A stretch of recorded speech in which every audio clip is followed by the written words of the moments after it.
Hello everyone, welcome to Talkies. आज का video हमारे वो फ्रेंड्स के लिए है जिन्होंने अभी इंग्लिश लैंग्वेज को सीखने की शुरुआत की है। इस स्टोरी के जरिए हम न्यू वर्ड्स, उनका प्रोनाउंसिएशन, उनके मीनिंग जानेंगे और सिंपल सेंटेंसेस फ्रेम करना भी सीखेंगे। So let's begin with the interesting story of three hunters and the sleeping bear. Once upon a time, three hunters lived in a small village. एक समय की बात है, एक विलेज में तीन शिकारी रहते थे। They thought they were the smartest man in the village. वो ऐसा सोचते थे कि पूरे गांव में वही सबसे ज्यादा समझदार हैं। One day they decided to venture into the deep forest to hunt a large animal and showcase their bravery. एक दिन उन्होंने सोचा कि जंगल में अंदर जाएंगे और एक बड़ा जानवर का शिकार करके अपनी बहादुरी का शोकेस करेंगे, मतलब अपनी बहादुरी का दिखावा करेंगे। वेंच्योर वेंच्योर का मतलब है कोई नया या जोखिम भरा काम करना या किसी नई जगह जाना, स्पेशली जब ये पता ना हो कि आगे क्या होगा।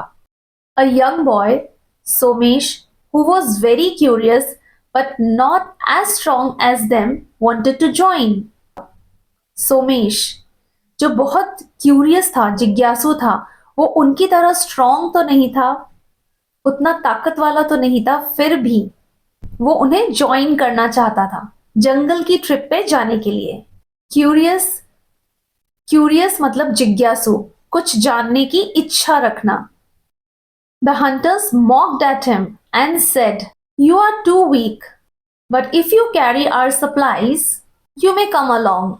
शिकारी उसका मजाक उड़ाने लगे और बोले, तुम बहुत कमजोर हो, लेकिन अगर तुम हमारा सामान उठाकर साथ चलोगे तो तुम हमें ज्वाइन कर सकते हो। मॉक मॉक का मतलब है किसी का मजाक उड़ाना, किसी की हंसी उड़ाना। MOC के ईडी अगर हमने ज्वाइन किया तो ये सेकेंड फॉर्म हो गया मॉक का।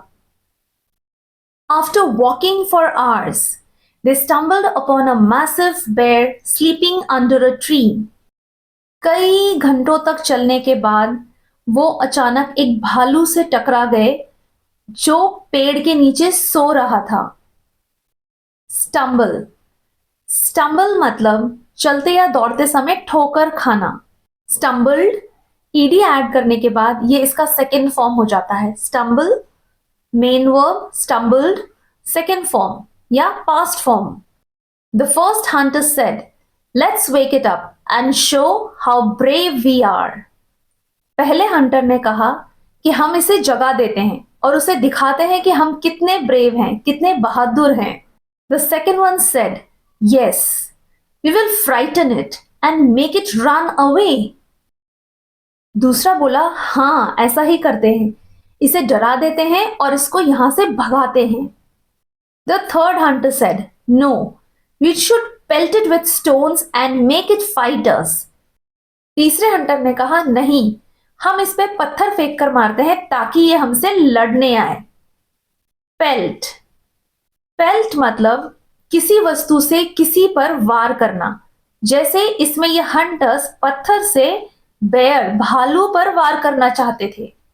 Somesh was wise, he told them, do not disturb the bear, it is dangerous.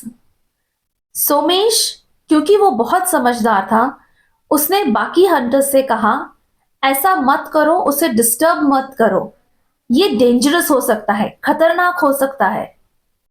But they ignored his advice. They laughed at him and threw stones at the bear. लेकिन hunters ने उसकी advice को बिल्कुल ignore कर दिया, बिल्कुल नजरअंदाज कर दिया और उन्होंने बेयर पर पत्थर फेंके और सोमेश का मजाक उड़ाने लगे। Suddenly the bear woke up, furious and roaring loudly. अचानक से वो भालू उठ गया, नींद से जाग गया और वो बहुत गुस्से में था और जोर से गुर्राने लगा। फ्यूरियस मतलब बहुत तेज गुस्सा। It roared loudly and ran towards them.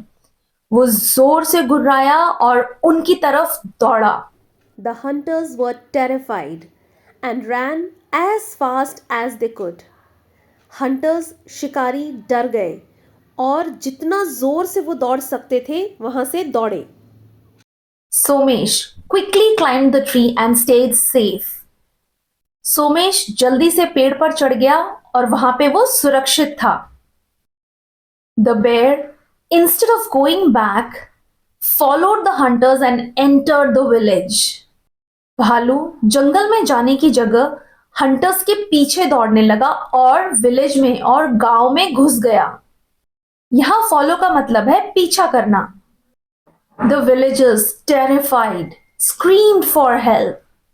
गांव वाले डरे हुए थे और मदद के लिए चिल्लाने लगे. Scream मतलब चिल्लाना. The villagers blamed the three hunters for bringing the bear to the village. गांव वाले गुस्सा हो गए और वो शिकारियों को ब्लेम कर रहे थे कि उनकी वजह से वो भालू गांव में घुस गया. ब्लेम करना मतलब दोष देना. वो शिकारियों को दोष दे रहे थे कि उनके कारण भालू गांव में घुस गया है. Soon the forest department arrived, captured the bear and transported it back to the jungle. जल्दी ही फॉरेस्ट डिपार्टमेंट के लोग यानी वन विभाग के लोग वहां आए. उन्होंने भालू को सावधानी से पकड़ा और वापस जंगल ले गए. कैप्चर मतलब पकड़ना. ट्रांसपोर्ट किसी व्यक्ति या वस्तु को एक जगह से दूसरी जगह ले जाना. The three hunters felt ashamed and realized their mistake.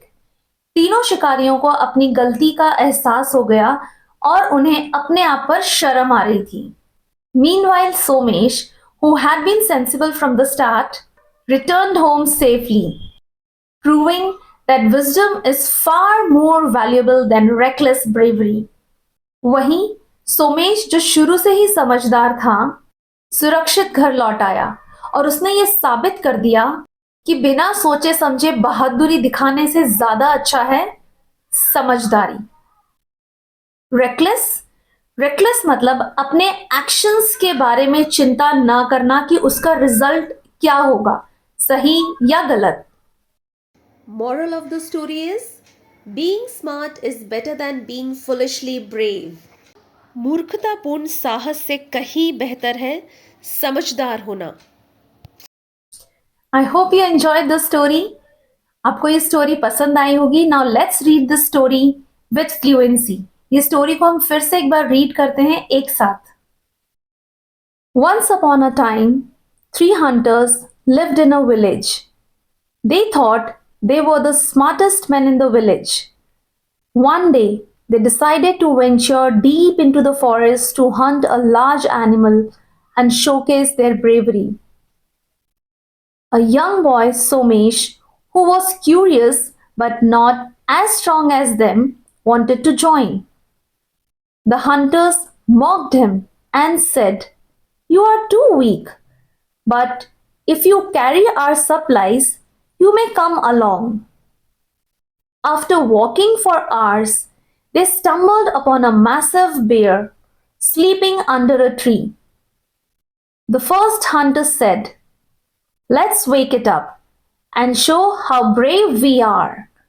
The second one said, "Yes, we will frighten it and make it run away." The third hunter said, "No, we should pelt it with stones and make it fight us." Somesh was wise. He told them, "Do not disturb the bear. It is dangerous." But they ignored his advice. They laughed at him and threw stones at the bear. Suddenly, the bear woke up, furious and roaring loudly. It roared loudly and ran towards them. The hunters were terrified and ran as fast as they could. Somesh quickly climbed a tree and stayed safe. The bear, instead of going back, followed the hunters and entered the village. The villagers, terrified, screamed for help. The villagers blamed the three hunters for bringing the bear to the village. Soon, the forest department arrived, carefully captured the bear and transported it back to the jungle. The three hunters felt ashamed and realized their mistake. Meanwhile, Somesh, who had been sensible from the start, returned home safely, proving that wisdom is far more valuable than reckless bravery. So, moral of the story is being smart is better than being foolishly brave. If you found this video helpful, please remember to like, subscribe and share. अगर आपको ये video helpful लगा हो तो हमें subscribe जरूर करें ताकि आपको इसी तरह के लर्निंग वीडियोस मिलते रहें। Thank you for watching.